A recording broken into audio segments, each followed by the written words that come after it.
Let's kick things off with our first loser. It's a company called Abiomed. That's ticker symbol ABMD. Brian, I can just say for this company, 2019 has not been very kind to this heart pump maker. Stock has been down about 20% since the start of the new year, really off of some safety concerns from the FDA.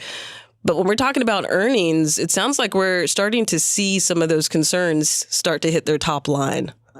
Yeah, and that's really shocking because this is a company that has been an unbelievable performer for many years now. And for those that need a refresher, Abiomed makes minimally invasive temporary heart pumps that are put into a patient's body either after they have a heart attack or before a high-risk surgery, and that lowers their risk profile and it helps them to recover faster. And these guys are basically the only company that does what they've done, and they have just grown at a blistering pace for many years. So, but in the most recent quarter, they just produced 19% revenue growth and 100% earnings growth, which sounds pretty good in the grand scheme of things, but this actually fell short of their guidance.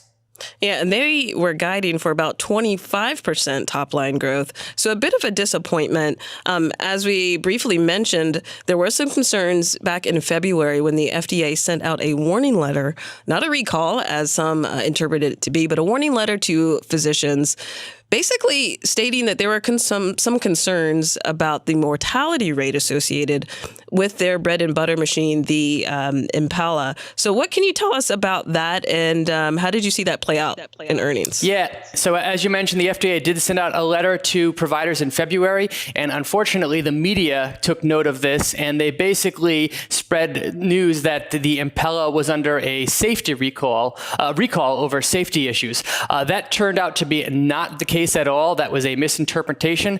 But at that point, the company basically spent the last half of the first quarter on damage control. And they basically said that they couldn't get their growth where they needed it to be in time. And they're still actively working through that issue, and they have seen progress. But that was a major reason why this company failed to meet its guidance for the first time in as long as I've been covering the company. Yeah, and it wasn't just the media. I can say in reading that safety letter from the FDA, it was a little confusing because they were quick to point out that there was a difference when you were looking at the studies that they used to get this approved versus some of those post-marketing studies that they did. I think there was a 56 percentage point difference between survival rates. So it was pretty significant.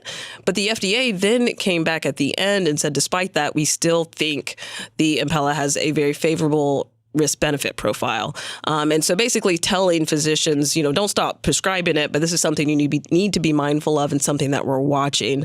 So I'm sure a lot of confusion just out there in the marketplace as prescribers are trying to figure out what to do with this type of information as they wait. But as you mentioned, Brian, I mean, this is a company that hasn't, just been taking it.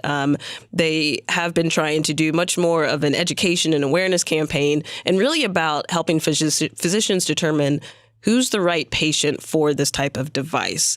And so while they don't know exactly why that difference is there, it was a relatively small sample size in the post-marketing study. The company does believe there's some confounding factors, particularly that the patient base in this post-marketing study was just slightly sicker than what they had in the initial study. So that's all to say, still a lot of question marks for this company. I think it'll take some time to play out. But how are you feeling overall about this company, Brian? I know you've been tracking and following this company for a while.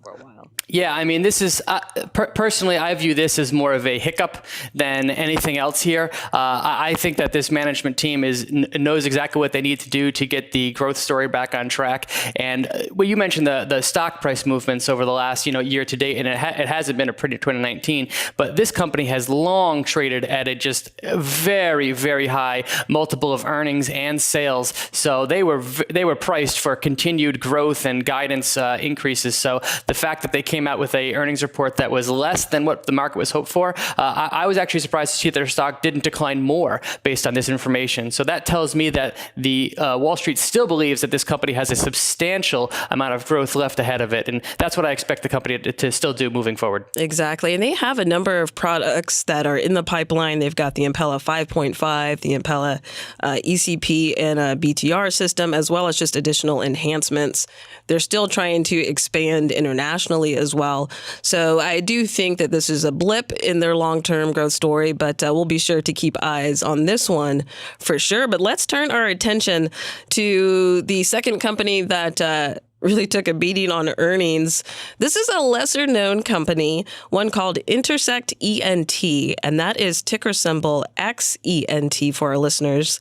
Stock is down about 30% as of this morning, and it's not just about the bad earnings here, Brian. There's a lot going on with this stock. Before we get into earnings, though, I think it's important for our listeners to know exactly what it is this company does. Can you tell us what they actually do and how they make money?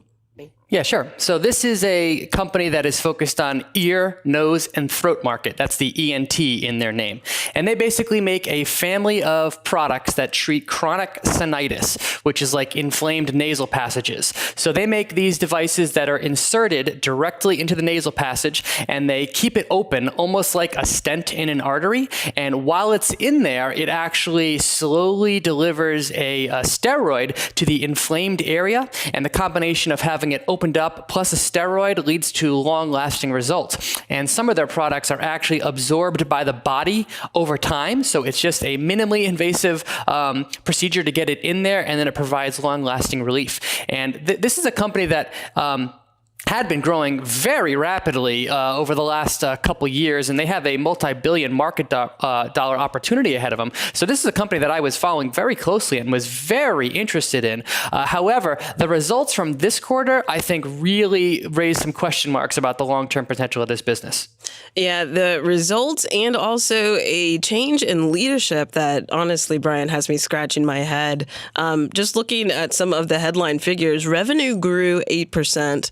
Beat guidance. You've also had some gross margin expansion as well, but operating expenses grew. I suspect this will also be a huge part of their story.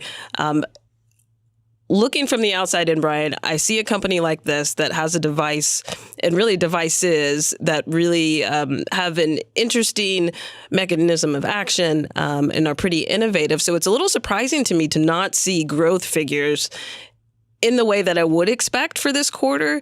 And more importantly, knowing that they're going to have to beef up their commercial team, I do worry about expenses really overrunning and overtaking top line. What are your thoughts about that? Yeah, I agree. I mean, this is a company that has long touted its market advantage, its innovative products, its huge opportunity. So to see revenue growth in the single digits is, to me, very disappointing. I mean, this is a company that should be posting at a minimum of 20% in the double digits.